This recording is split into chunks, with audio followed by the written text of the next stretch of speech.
চ্যানেলে স্বাগত জানাচ্ছি। আমি মোহাম্মদ রাসেল হোসেন। আমি এই মুহূর্তে দাঁড়িয়ে রয়েছি ধাইরা এলাকার গাজীখালী নদীর ঠিক মাঝখানে। আপনারা আমার পেছনে দেখতেই পাচ্ছেন যে এই নদীর মাঝখানেই কিন্তু বাঁধ দিয়ে স্থানীয় যে যুবলীগ নেতা রয়েছেন মোশাররফের নেতৃত্বেই কিন্তু এই নদী বাঁধ দিয়ে বছরের পর বছর এই মাটির ব্যবসা পরিচালনা করছেন। আপনারা যদি দেখেন ক্যামেরার মাধ্যমে এই নদীতে বাঁধ দেওয়ার ফলেই কিন্তু যে পানি রয়েছে, পানির যে স্বাভাবিক গতিপথ রয়েছে সেটি কিন্তু বন্ধ হয়ে রয়েছে।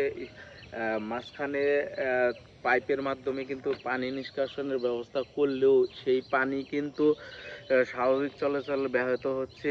এই বাঁধ দেওয়ার কারণে কিন্তু এই নদীতে ভেসে আসা বিভিন্ন ময়লা আবর্জনা কিন্তু এইখানে বেঁধে থাকে। তার ফলে কিন্তু এই দুর্গন্ধ ছড়াচ্ছেন। দেখতেই পাচ্ছেন নদীর পানি কিন্তু একেবারেই কালো। এই নদী একসময় যৌবন ছিল, কিন্তু এখন এই নদীর কিন্তু যে হারানো যে যৌবন সেটি কিন্তু নাই। দখল দূষণে একদম মৃতপ্রায়। আপনারা দেখতেই পাচ্ছেন এই নদীর উপর দিয়েই কিন্তু মাটির লিক পরিচালনা করছেন স্থানীয় যুবলীগ নেতা মোশাররফ হোসেন। তিনি আইনের তোয়াক্কা না করে এই কিন্তু নদীতে বাঁধ দিয়ে কিন্তু এই মাটির ব্যবসা পরিচালনা করছেন।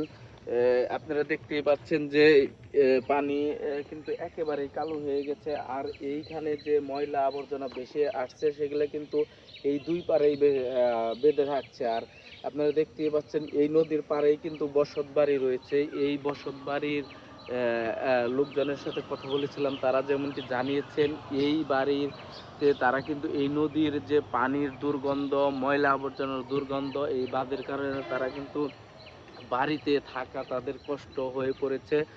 এই বাড়ির লোকজন স্থানীয় এই যুবলীগ নেতার ভয়ে কিন্তু আগে কিছু বলতে পারেনি, বর্তমানেও পারছেন না। তিনার বাড়ি এখানে প্রভাবশালী হওয়ায় কিন্তু বর্তমানে তিনি স্থানীয় যে বিএনপির নেতা রয়েছে ছানুর সহযোগিতা নিয়েই কিন্তু তারা এই মাটির ব্যবসা পরিচালনা করছেন। এই নদীর ওই পারেই রয়েছে ৩ ফসলি জমি, সেই জমির মাটি কিন্তু কাটছেন তারা। আমরা দেখেছি বেশ কয়েকদিন আগে এই যে ৩ ফসলি জমির মাটি কাটার দায়ে কিন্তু উপজেলা নির্বাহী কর্মকর্তা যিনি রয়েছেন তিনি কিন্তু ৩টি ভেকু জব্দ করেছিলেন। জব্দ করেও কিন্তু তার এই মাটির ব্যবসা থামানো যাচ্ছে না। স্থানীয়দের দাবি যেন এই যে বাঁধ রয়েছে সেই বাঁধটি কেটে দিয়ে জানি এই মাটি কাটা বন্ধ করা দেওয়া হয়। আর এই যে নদীর যে স্বাভাবিক গতিপথ সেটি কিন্তু জানি চালু করা হয়, এমনটি দাবি করেছেন স্থানীয় জনতা। এই ছিল আমার কাছে সর্বশেষ।